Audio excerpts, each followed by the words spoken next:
everybody, and welcome back to another episode of The Listening Eye, the Sacred Feminine Within. I am one of your co-hosts, Brandon Jones, and I'm joined by the lovely Erin. How you doing today, Erin? I'm doing great. I'm enjoying this weather. I've been going to the park a lot with my son, so it's been nice. Nice, nice. And is he learning how to ride a bike or a scooter? What is he doing in the parking lot? Parking lot pimping? What is he doing? Nah, he climbs a lot. He likes to climb and he likes to run. So he Nice. climbs. I like to climb too. So I'm on the play structure with him. You know, I'm short, so. Yeah. Got it. Got it. Yes. Well, here in the Twin Cities, I don't know if we're enjoying the weather as much. It is extremely hot. It's like 98 degrees. It felt like 110 degrees yesterday, so it's been crazy. But we're not going to complain as Minnesotans because we only get like 2.5 months of actual warm weather, and then the rest of it is just kind of mixed up in the air with a chance of snow. So we'll take it as we get it.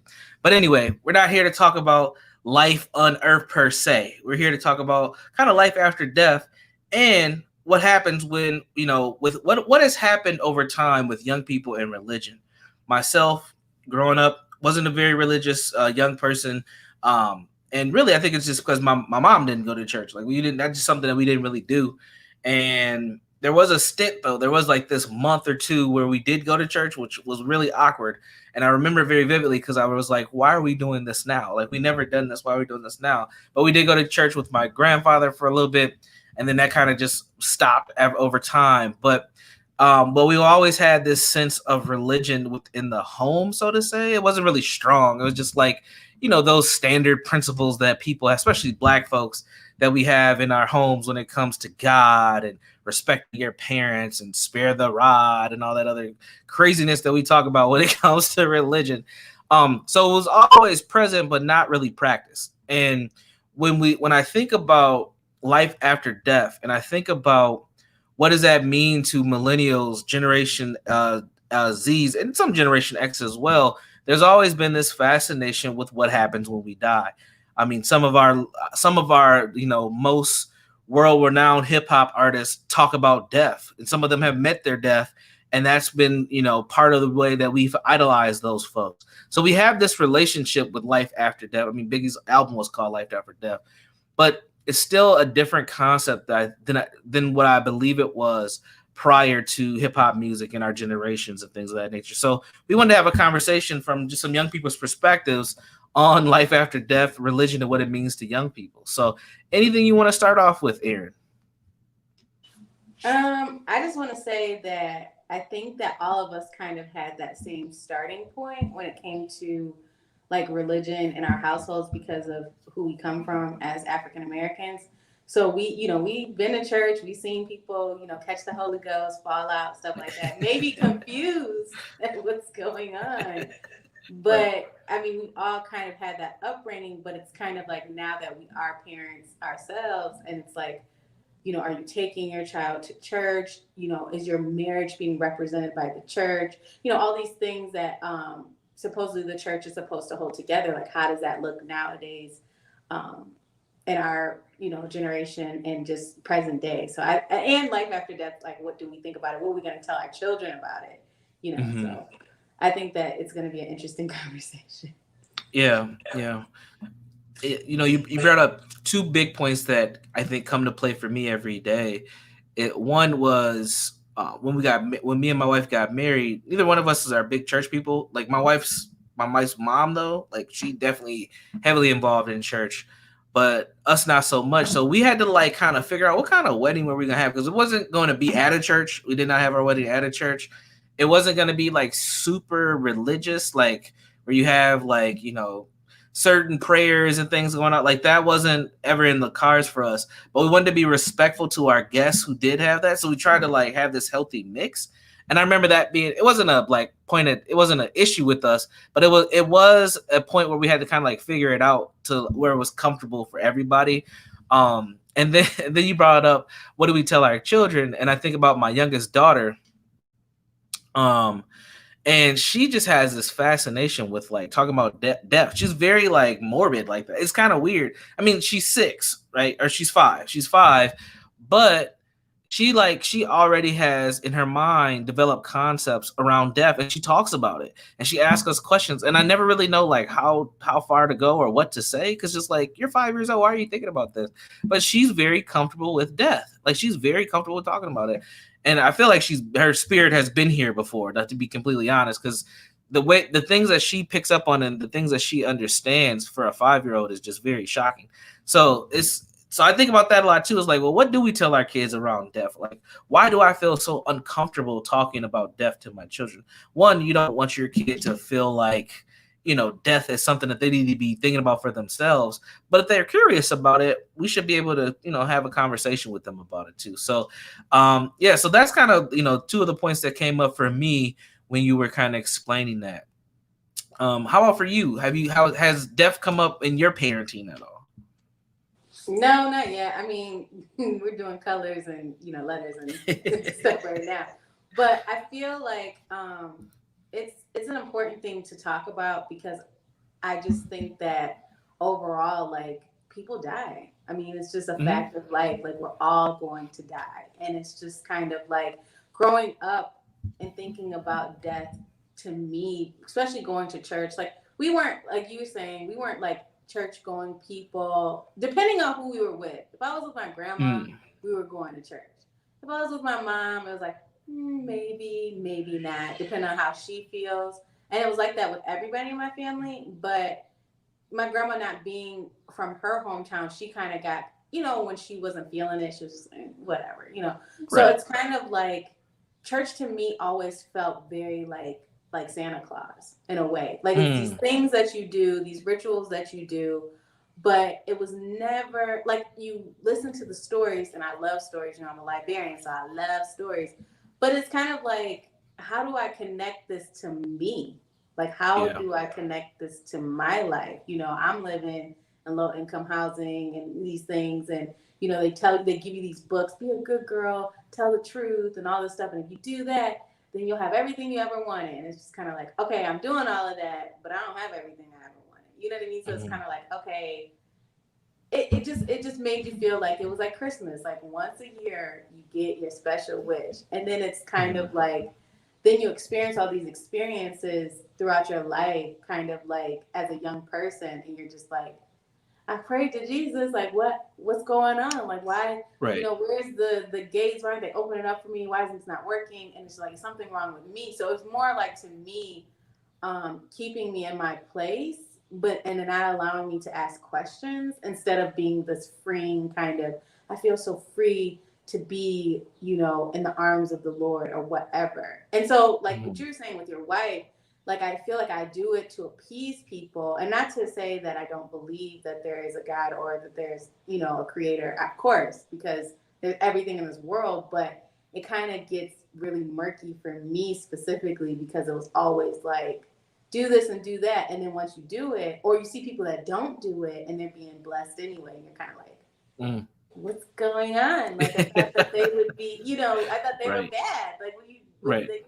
So it was just like all this confusion, and I just don't want my son to grow up with any type of like falsehoods, and not believing specifically in himself to get things done, or to do things, or to, not to say that ritual isn't good. I think it's kept the family together for a long time. But then at the same time, when you kept, I'm the type of person that likes to look under things, pick up rocks, and be like, what's under here? And so it's like, you keep trying to pull the covers up, and people are like, no, pull the covers back down. And you're like, why? Like, if the creator created everything, why can't we know about everything? Why not?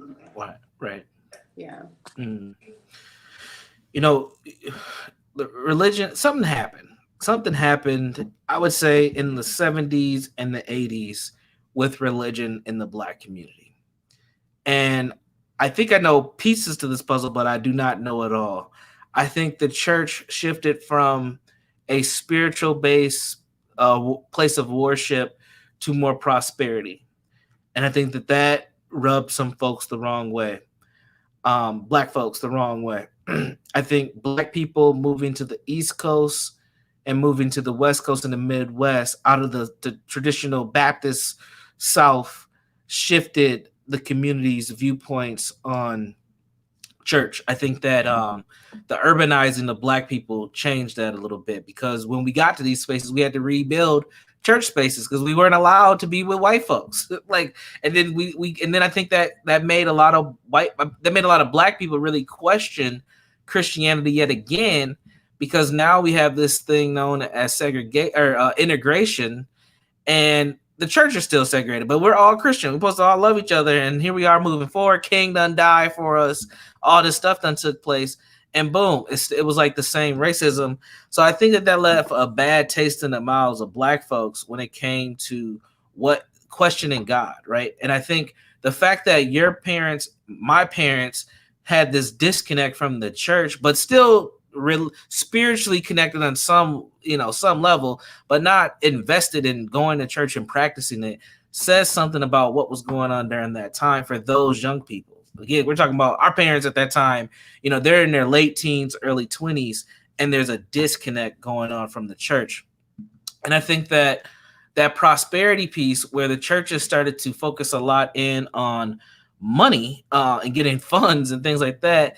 And I think that also, as the community got broker, because I mean, I don't even know if broker, let's say the economy changed. I don't say we got broker. We didn't really economically grow. And you have black folks who are in these urban settings. Things are starting to become more expensive. The job market is changing. You're starting to question your faith. It's like, here we are with these white folks, and we're moving in, and all these other, ethnic groups are starting to come in, or even more ethnic groups are coming into the country. And it's like everybody's getting their piece of this American pie, but us. Why God? If God blesses America, why isn't God blessing black people? It's kind of like something happened. And I think over time, over the 30, almost 40-year period till now, is that we've continually got away from the practice of religion, but we haven't really left the practice of spirituality, because you'll still see a lot of younger black folks our age and younger. They'll get diamond cross chains, or they'll get Bible scripture tattoos, right? Or they'll have these kind of like cryptid posts on social media around like little pieces of the Bible or some meme that they got shared. So we still spiritually are somewhat connected, but when it comes to the practice of religion, it's really missing. I mean, you see it even in all the functions that we utilize the church for, like weddings. Weddings look a lot different than they used to. I think about funerals, because unfortunately, black folks go to more funerals than weddings. And black people don't even get dressed to go to weddings anymore, or funerals anymore. I see funerals, people in their pajamas. Like, it's just like, what is going on? But before, when we had more of a practice of institution, that was unacceptable. You are supposed to go and respect the dead, put on that Sunday's best, so to say. Hell, people go to church now in pajamas, pretty much. I mean, jogging suits, all types of stuff. There's been a loosening up and a disconnection from this kind of institution that gave us morals and standards and values. Yes, I understand that it was given to enslaved Africans, etc., but it also provided a socialization of respect and dignity for black people, but we've gotten away from that. And I think that that change that we've seen over the last 40 or so years has really been detrimental to us as a community, because that was one of the places where we filtered a lot of our moral development from. But the thing that didn't change, another thing that might have changed, I should say, I don't say didn't change, is that Black death started to become more acceptable from us.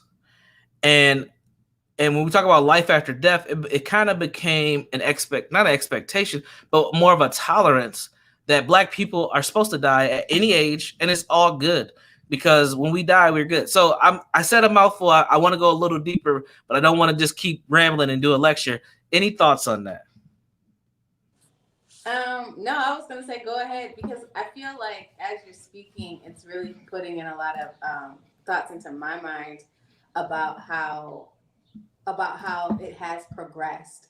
I mean, not necessarily in the South, because when we were living in the South, it was still very like people going in and out of churches, and at all ages. I mean, it's less, but it's still very like respectable. I feel like more than I see here in Michigan than it was when I was younger. So it was there when I was younger, but now that I'm older and a grown woman, it's more in the South. Or I feel like people have this push pull with the church. Like, it's kind of, especially in the South, like it's like, you party for so long, and then all of a sudden you're like, oh, I gotta get my butt to church. And it's just like, okay, what's going on with with that? Like my thing is like, I'm not saying that you can't be who you are. If you like to party, you like to party. But why do you have this deep seated, guilt ridden, okay, I've partied too much. Let me give myself over to the church to see if something. It's like seeing something happen, like people gambling. Like, let me see what's gonna happen. You know what I mean? And so,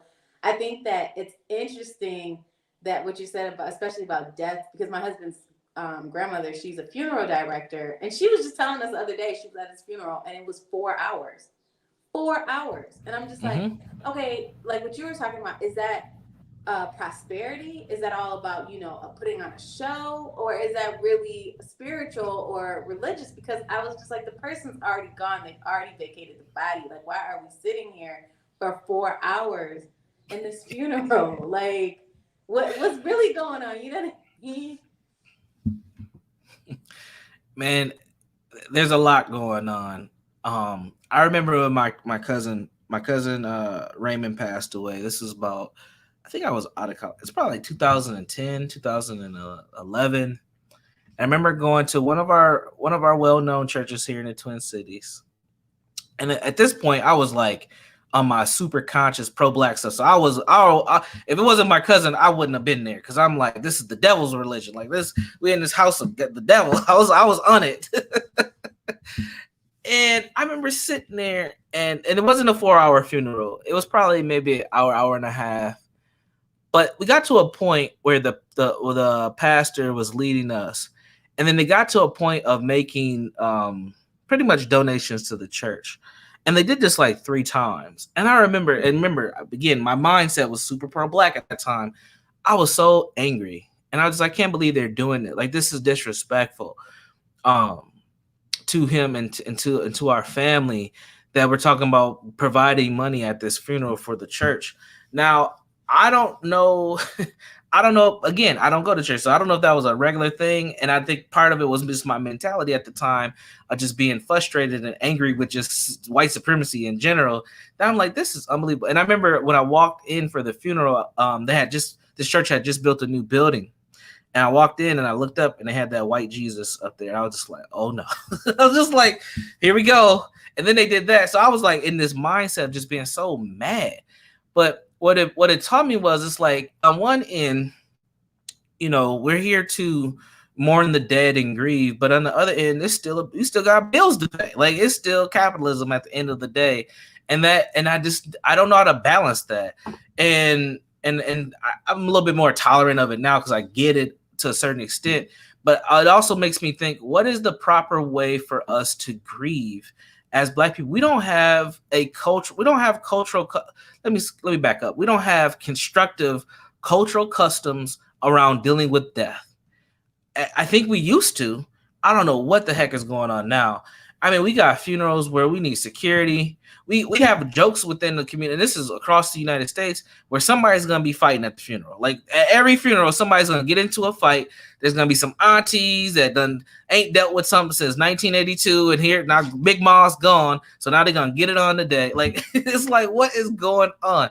We don't have constructive ways of dealing with our dead. I look at other cultural groups, and this is something I've learned just working with different ethnic groups over time. Like, a lot of people, they have processes for death. Like, you talked about 4 hour funeral, like that's short if for a Hmong family. Like, Hmong people, they'll mourn the dead for like 3 days, but it's a process. It's built in a cultural custom, and it's constructive, and it's an experience to not just let this person pass on to their next chapter or their next phase in life, but it's also a process of understanding this is what we do for our people when they pass away. And we don't have that within our community. We have, let's get some t-shirts made, let's get some airbrush t-shirts, who's gonna fry some chicken, and let's pray to God nobody fights when we get to whoever's house that we about to celebrate at. Like, that can't work for us. Like, we've gotten so far, and this is where I say, as much as we bash religion in the Black community, and many people don't think we do, but young people do. We are not about the church. Let's be very clear. But at some point in time, even though it was something forced upon us, it did give us structure, and we lost that. So that's one of the things I want to point out today. Go ahead, Aaron. I think that what you said is absolutely right. I think that in my mind, I think that we lost it because, especially our generation, I'm not trying to, just say like, millennials been through the most, but I feel like ours specifically, we've been around, it seems like death a lot more than Right. previous generations. So it's kind of like we feel like we're immune to it in a way, not immune to it, but in a way that's kind of like, oh, it's just, like, look, I mean, we had the 9/11 stuff happen in our lifetime. We had, all these different catastrophes happen, Katrina, all these people are like dying just like near us, like, the pandemic, COVID, people are dying around us. And it's just kind of like, it seems like we have more death than we do, like what you said, celebration and weddings and stuff. So it's kind of like, if nobody's really talking about life after death or what happens to the spirit or the body or the process or,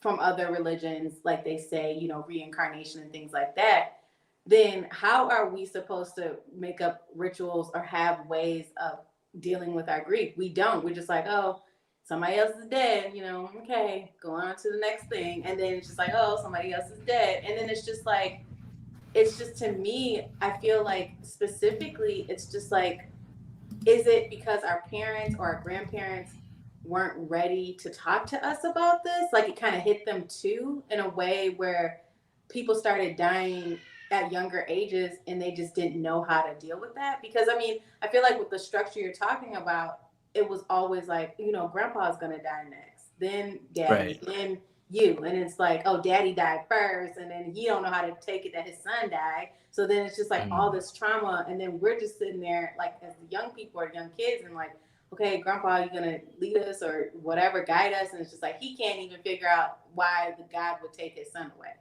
And so I think Mm. that for me specifically, that's why I've been starting to get into other things outside of the church to help me, like looking into other religions, like Buddhism and Hinduism, just kind of seeing where everybody else kind of goes with how they feel about death, because nobody really kind of, in the Christian religion, they don't really allow you to question God.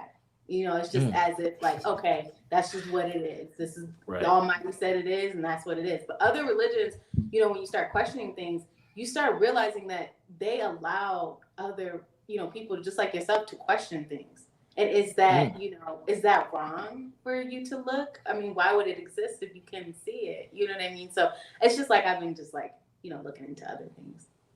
Mm. Yeah, that's you brought up a really interesting point about, maybe this the expectation of death has shifted where you start seeing this kind of comfortability with anybody can die in the black community at any point in time, and we haven't figured out like how to deal with that. Like how do you deal with a 14-year-old who got shot randomly by a stray bullet? How do you deal with that as a parent or a grandparent where, you would expect that the elders would end up passing first and then the parents and on and so on, but that is not what has taken place, and maybe we haven't maybe that trauma is something that's led us to where we're currently at. I think that definitely could be part of it for sure. um yeah, it's fascinating, it's very fascinating, to think about how we've kind of morphed into this concept of understanding death and being just comfortable with it. I mean, so many young people who just are not afraid to die. They're not scared. They don't have any fear. They're not I don't want to say they're not afraid to die. They're not expecting to live. Like they're just like out here and it is what it is. And that's probably one of the toughest things ever, because when we're talking about building programs for young people and mentoring and all that, how do you do that with somebody who doesn't expect to be here? Like, how do you help them figure out what their future is if they're like they can die any moment and they've accepted that? Like that is a very scary place to be for so many young people, and it happens all the time. So there was a few comments that came up, that I want to share. Let's kind of chop it up on it a little bit. So it says, don't forget the faith-based grants that help turn Black churches from being a major voice in the community. And yes, churches get funding. They don't always get a lot of funding, but they do get funding. I think that the bigger churches get the more funding because they're more politically connected than some of the smaller churches, and a lot of it does go around prosperity, which leads to the next comment. So the church stopped being about community and shared and should we say started being about individual prosperity preachers. Also, the faith-based initiatives that the government was giving out sliced the church from being for us. And yeah, so we moved to this more prosperity model. One person that I find very fascinating is, I don't know if you know. Do you know who Reverend Ike is? You ever heard of Reverend Ike? All right, you should Google that sometime today if you have some time. Reverend Ike is he's like a motivational speaker preacher. But dude was about his money. Like he actually has this quote. He said, "The best thing that I can do for a poor person is not to become one of you." I was like, damn, he's pretty much a pimp, if you ask me. He looks like a pimp. But Reverend Ike, I mean, as crazy as that sounds, Reverend Ike be dropping some truth too at the same time. So you got to kind of chew the bone, chew the meat, spit out the bone type of thing with him. But like, he was extremely popular, but he wasn't the only. I mean, there were white preachers who were doing the exact same stuff as him. I mean, even to this day, I'm not gonna say any names, but even to this day, there's folks who do that type of that kind of prosperity preaching. But we love that. Like we grab onto those types of people and those personalities because they offer some hope for us to one day too be just like them. Now, some people do reach there, but some people don't at the same time. And the prosperity piece, I think, is huge for this because it has come in and it has made a huge detriment on the development of the community. But also, I think that just understanding capitalism and people taking church as a business and not necessarily as this center for development or this center for spiritual growth of black folks has really been a piece that has hurt this. And we got a lot of folks who are very charismatic, or opportunists, or even narcissistic, who have become preachers and pastors and have figured out a way to make a lot of money from people's pain and people's just being gullible and not understanding that the words that they're reading in their religious texts are the things that they should be applying for them to have better lives. But we've accepted, due to trauma, many people have accepted that you're not going to get anything in this life form. You're going to get your rewards later. But what's the point if you're going to just sit, let everything go by and get anything later? It kind of gets a little crazy. So yeah. There's a Wolfman's in here. He says, why are you listening to someone who gives half truths? I still don't get it. Well, it depends on what truth is. Truth is subjective to a certain extent. And if you can find something constructive from anybody, I think you should utilize it. I think that one of the things that Reverend Ike has done, is he's motivated people to change their lives. I think that that's important. Now, the way that he does it is the way that he does it. There's other people that I definitely don't agree with, but I'll listen to a certain extent. People that people find, especially in the pro-black communities, with a lot of high regard. I don't believe in anything that they're doing, but people will donate money to them. People will support them. People will buy their products and all those things. But if there's something constructive to help move people forward, it's worth giving a listen to.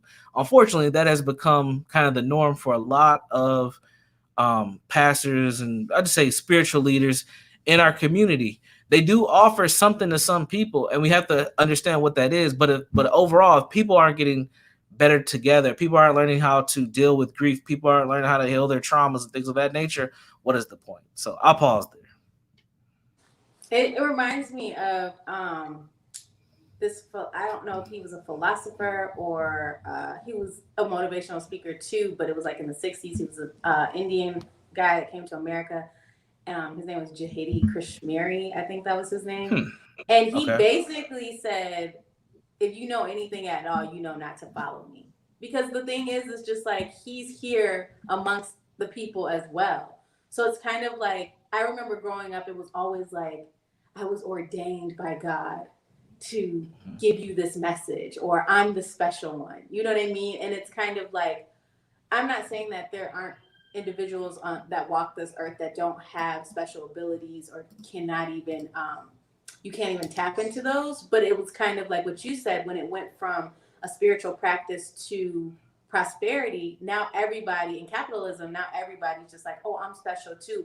Or that whole, like what you said, that whole like, oh, I want to be like Reverend Ike because he out here getting that money. The thing Right. is, it's just like, if you know anything at all, you know not to follow certain people because they're not perfect. You know, Right. we're all in this world together, and we all don't have the answers. So it's kind of like when you follow somebody too hard, it feel like you're just setting yourself up for disappointment because they're Mm-hmm. going to eventually do something that you're going to be like, what? I can't Mm-hmm. believe this. I can't, because it's all about your growth and your spiritual growth. And I feel like the thing that really helps me too is like kind of actually learning that, you know, we have a higher self. So like we have ourselves that we are here in this body on this earth, but then we also have our higher self that's always looking out from us. And I feel like I resonate with that concept more because it's just kind of like I've always been a type of person to want to kind of question things and lead my own self. Like what you Right. said, pick up on things from people and keep it moving and not necessarily be so dedicated to one thing. Cause I feel like that's like kind of being in a cult or whatever. You know what I mean? Mm-hmm. Like, Absolutely. right. And so then you get into that and then that's a whole nother conversation. And you're just like, what Mm-hmm. the hell did, you know, so I think that we just kind of have to find our way, kind of like babies, like know that, you know, we are enough, capable enough to be in charge of our own destiny in our lives. But how does that look to people that have been like beat down for so long, for generations, and then all of a sudden, you know, new people are coming into our generations, and they're kind of like, I don't want to follow you. Look at you. Look at your life. Right. You know what Right. I mean? Like you can't tell me nothing, and Mm-hmm. everybody does it. Our parents did it. Our grandparents did it. We're doing it. People Yep. after us doing it. So what do we tell a young person who has lost all hope and who, I mean, do we give them capitalism and say good luck, or I mean what do we tell them, you know what I mean? Yeah. We have to develop some structures um, that work for us today. I'll say it that way. I think that we can always look at what worked in the past, but if we don't modify it for today's time, it's not going to be as effective or useful. And my hope is that we do have better grieving processes for young people because these young people out here are hurting. They don't know how to grieve, and they'll just find all the unhealthy methods to cope with their issues, smoking, drinking, etc., um, or violence. And we need to have healthy ways, like you said. People don't. People will follow a particular personality because we've been conditioned to do that. That's been part of our conditioning. But what we haven't been conditioned to do is critically think. So if you're able to critically think, you can listen to several different people and figure out the best path for yourself because they may give you something constructive. But many of us have not been conditioned or taught or cultivated to critically think. We're just not taught. It's not taught in our schools. It's barely taught in our homes. What happens with young people and their parents all the time? Young people are to be seen and not heard. Stay out of grown folks' business.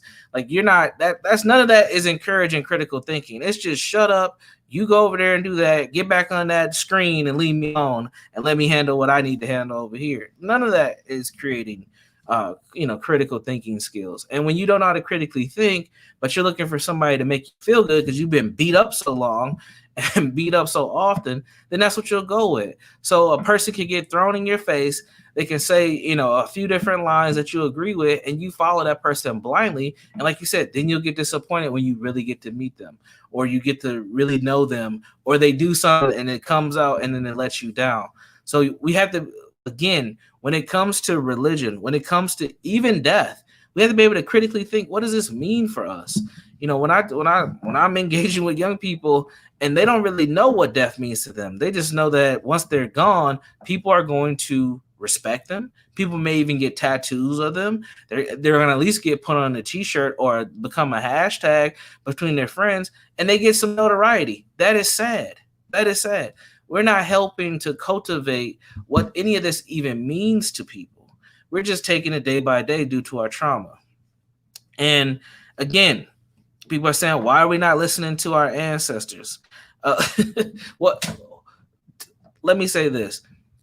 Young people are not connected to spirituality the way that they should be. So that's why they're not listening to their ancestors, because they don't even know who their ancestors are. That's why. They're not connected. They don't have the same level of consciousness that a lot of folks have. So when you talk about ancestors, they don't even know how to connect that. They think that the civil rights movement was something that happened 500 years ago. They're so disconnected from the realities of their lives. That's why they're listening to their ancestors. They barely know who their parents are. I have Go something ahead, to Aaron. say on that. Go for it. So I think that it's interesting because I think that when we think about like this whole movement back to creating altars and creating these things where we can honor our ancestors, there was this woman that I came across. I don't remember who she was, but I came across her, and she said you have to honor all your ancestors. Okay, so let's go all the way back. We go back to slavery time. We all know that we're not 100% African. We all know that. So the thing is just like, which ancestors are you speaking of? Because we have the ancestors that were enslaved, and we have the ancestors that raped the enslaved people, and we share bloodlines with both.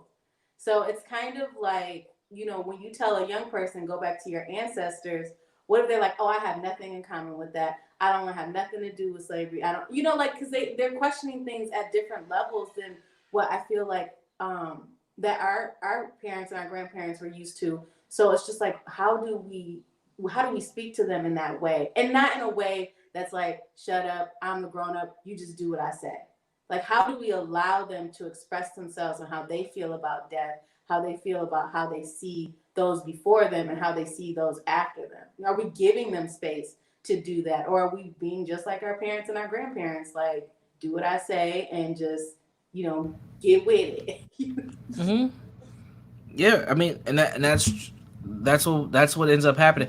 And honestly, Aaron, I think that's why a lot of young people have disconnected from the institution of church, because it has that kind of tone of just do what I'm telling you to do and don't question nothing.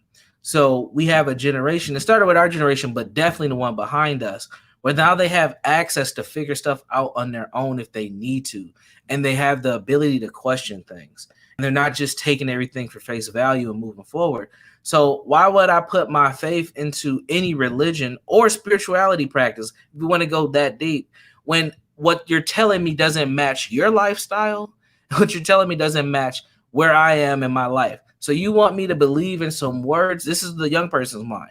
You want me to believe in some words in a book, or some words that some potty in a fancy suit is telling me? For what? Because what is that going to change in my life? And this is why it's important to understand that if we're going to try to connect young people to spirituality or to religion, it has to match what they see in their faces. They has to match their day to day. Otherwise, it's just a bunch of talk that they're not going to listen to, and they're going to go back to the things that play into their fantasy. And their fantasy may be, a bunch of materialistic stuff, but it feels like it's attainable to them because they've seen other examples, even though they're few and far between, that have gotten it just like that have come from places like they've come from and have gotten it. That is much more attainable and connectable for them than learning about anything from Kemet, than learning about anything in the Bible, anything in Jerusalem, any of that stuff. They're going to be more likely to go with whatever, Future's telling them and whatever Lori Harvey's doing versus what any of your religious people are doing, because that's what they are able to see. And that's what they're like, I can do that too. And they connect with that differently. So if you want to get folks to engage, you gotta match both things together and be able to articulate those things in those religion and spirituality texts to the realities of their lives. I think the one thing that you brought up that really triggered something in me is the fact that you said it plays into their fantasy. Me Mhm. personally, I think that that's what happened to our generation, our parents' generation, and all the generations before them, is that we didn't allow children to imagine. That's where it starts. I mean, I feel like when you're able to imagine and you're able to kind of, you know, you know, play, make believe and all those things, then you start to realize, oh, maybe I do believe in something. I mean, when you want them to believe in something, you want them to go towards a specific direction. But I feel like we as Black people, since we have been so traumatized, it's like we're constantly telling our kids to not make believe. You need to be, Hmm. this, you need to be that, you need to be this, you need to be that. And then so then all of a sudden when somebody sees that you don't know how to believe, they say, oh, you know what? I can sell you your belief because you don't know how to do it. I know how to Hmm. do it. And then these people, the same people that are selling you your belief system, now all of a sudden you have to counteract that and say, hey, listen to your ancestors because these people are wrong. But how are they wrong when they were able to tap into, all kinds of belief systems when your child wasn't? And so it's just kind of like what you're saying is really infuriating because I see it all the time. Like children aren't even allowed to play and aren't allowed to Hmm. be children. They have Right. to be your companion, your buddy, or your psychiatrist. You know what I mean? Yeah. Like I'm telling you, that's how I was. I was my mom's therapist, right in the bathroom with Yeah. her, talking to her. And it's just like, damn, like, and then when you grow up and you face the world, you're so angry and you just want to bang on everybody. And it's just kind of Yep. like, you can't do that. But then why can't I do that? Because it's not like I believe in anything anyway. Right. Yeah. Exactly. And that anger turns into a disconnection from anything that people are trying to tell them. It doesn't matter what the religion is. A lot of people turn away from it because like this pain that I'm going through and these responsibilities that have been forced upon me and haven't allowed me to be a young person, why would I believe in any of this stuff? I'm just going to believe in what I can control, which is very little, but at least I can control it. So I'm going to move forward from there. Somebody put, what about rape victims in church? Again, another painful thing. So if I go through this place that's supposed to be a covenant, something that's supposed to help, something that's supposed to support me, and I get violated, especially if it's by somebody that many people may be suspicious of, but nobody does anything, then what happens? You start to lose faith in those practices again. And what ends up happening is people start developing mental health issues, chemical dependency issues. They start to develop these personalities that are really hard to get along with. Things start to happen. Things get uncomfortable very quickly. And again, there's trauma in the church, and we have to work on that because that is not good. And no matter what we're trying to do when it comes to religion and connecting to Black folks, especially young people, and I'm gonna keep saying this, is you have to mirror it to their reality. If you're just giving them a bunch of pie in the sky, they're not going to listen to you. They're not going to care about that because they've already gone through enough hardship where it doesn't matter. It does. They've seen their mom. They've been in the bathroom with their mom going through their own process and becoming a therapist for their mom when they're 11 years old. Okay, like that. They've done it.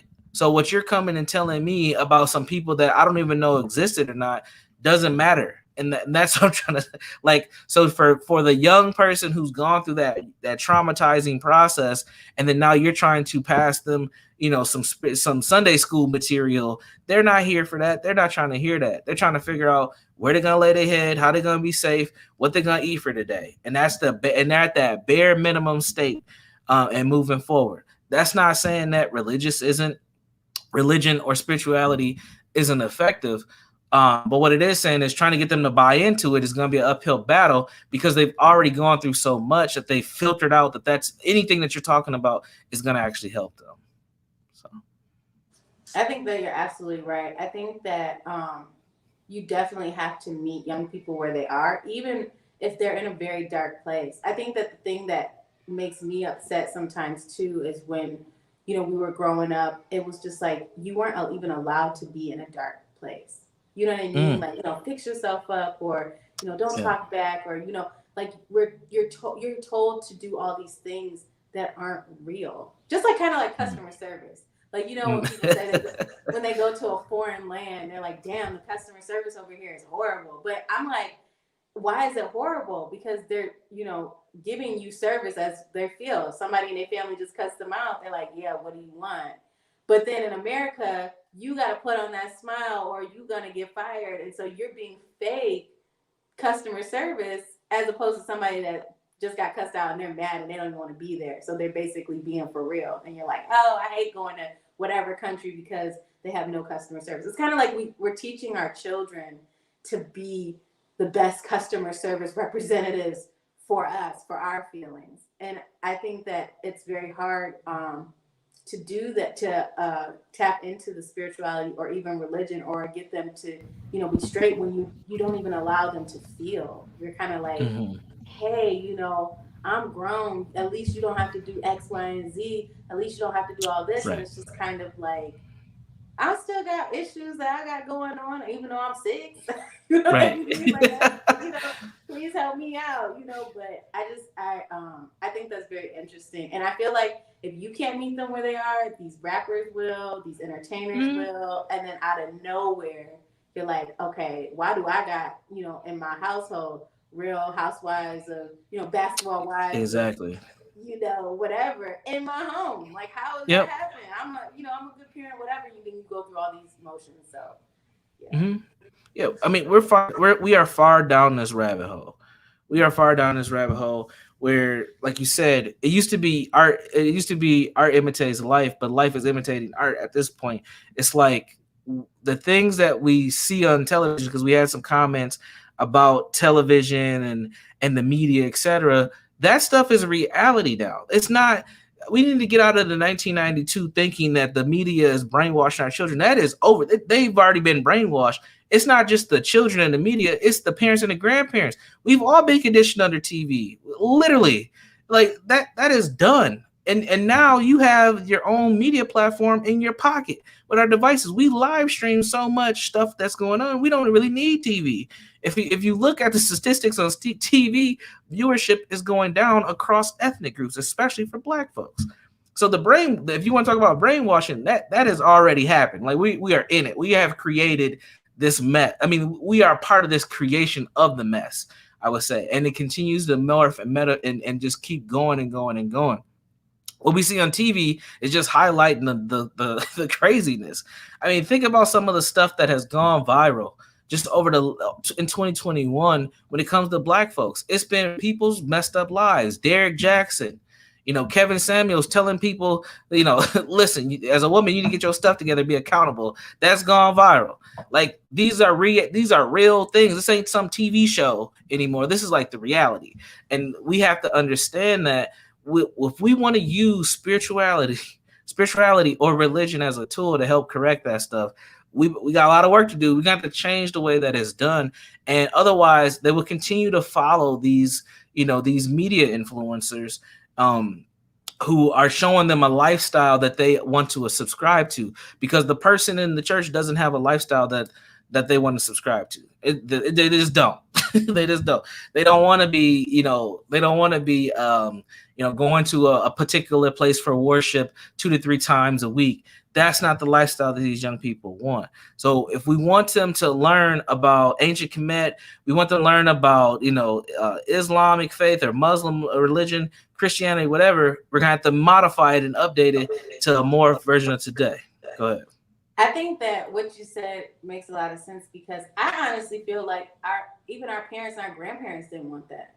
I mean, there was no way for them to Get say away from that it. right, to get away from it. But all the stuff that we've grown up with people just clinging on to these behaviors that are not good for them. It's just kind of like we had the church, but we also knew Mr. Johnson had, 3 families, or we also knew his granddaddy was drunk. You know what I'm saying? Like, we had all these things going on, but then the church was right there, like, oh, we got the church, though. Oh, what's going on with these kids nowadays? They don't even have the church. Y'all never had the church. I really feel like you didn't, because it was so many maladaptive behaviors going on at the same time this whole church thing was going on. It's like, did we really even have that? So I feel like what you're saying, like, it is morphing, but I think that it's morphing in a way that people don't want to go into maybe a side of them, a dark side, or maybe a taboo side, to bring these children forward to get into the light side. Like, because people are afraid. And so it's just kind of like, are you so afraid that you'll let your child just kind of be blown in a wind or thrown to whatever? Or will you go to that side wherever they are, Yeah, and are we ready to face those truths? I think that's another piece to it as well, and I don't think a lot of us are. I don't think a lot of us are ready to face those truths, because it really forces us to act and do something different. I think a lot of the pain and trauma that we've experienced, it's easier not to do anything about it. And when you are seriously investing in a spiritual system and you're trying to get better, it does make you do that self look, that self examination, and looking at, you know, what you've gone through and knowing thyself. And sometimes knowing thyself is dealing with that pain that you've dealt with, and a lot of people ain't ready to do that at all.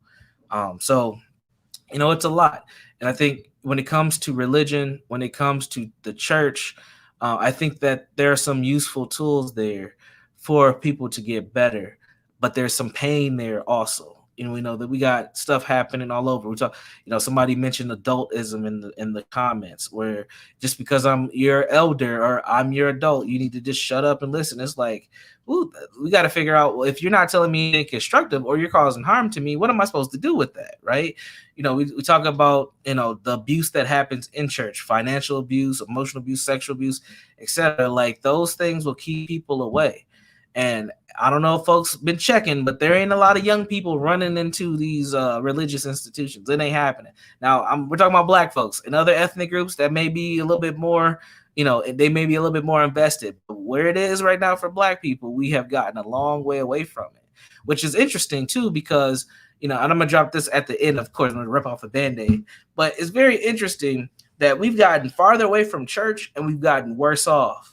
But we also say how awful the church has been to Black people. So I don't know how to deal with that. To me, if I was looking at that from a researcher perspective, it's like, yeah, white religion and white supremacy and white Jesus was probably not the best thing for our psychological state. But our community was in a lot different place than it is then. I know that ain't the only thing that was involved with it. There's been several pieces to this puzzle, but we have to look at that. What did our experience with Christianity do for our community? What were the constructive things that it helped us with?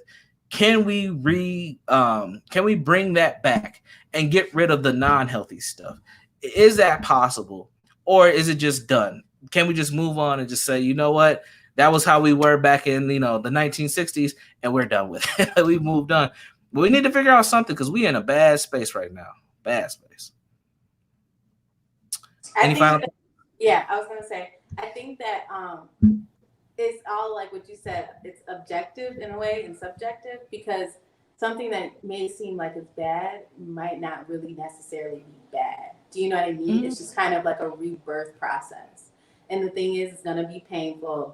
Any birthing experience is not pleasurable. But, you know, once the baby gets here, you're just like, wow, you know, it was worth it. You know what I mean? So yeah. I think that we're in a space where we can kind of have some creative direction, but it's going back to that imagination. How much can you imagine? Can you even tap into your imagination?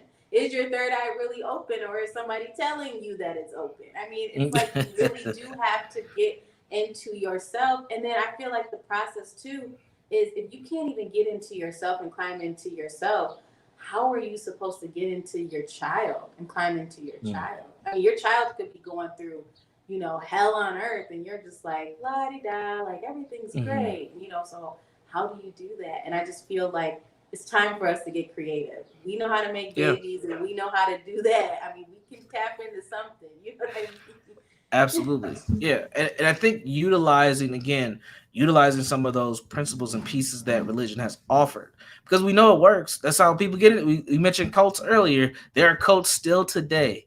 So we know that there are things that people can do to have mass people be influenced. Can those things be utilized for something constructive where people aren't being harmed? Like that's the thought. And maybe they can't. I don't know. But can they? Can we utilize some of the foundation and framework that religion has offered us, and be able to shift and turn some of this around for us? I know that the way that it's being done now ain't gonna work, because young people just ain't involved in the church like they used to be. Hell, I just seen a research article not too long ago that just talked about how during COVID-19, a lot of people have lost faith due to just the pandemic. It's like people are questioning God. People are questioning their spiritual connections just due to things like the pandemic. I can only imagine what that's doing for the young Black person who lives in whatever urban center you want to point out, and they're trying to figure out where they're going to lay their head at. where their next meal is going to come from. Is this abuse going to keep happening to me? You start to lose faith in those things above you. And we have to have realistic responses for those folks and for ourselves in order for us to move forward. We can't romanticize and have feel good history and romanticize religion. Otherwise, people are not going to buy into it. And you're going to keep banging your head against the wall, attempting to try to help people who ain't hearing your message. So again, we have to do this work a little differently in order to improve, us as much as we can. Because when it comes this death thing, I know we touched on it, but we didn't go too deep. But a lot of young Black folks are not afraid of death. They're just not, because they're not expecting to live very long.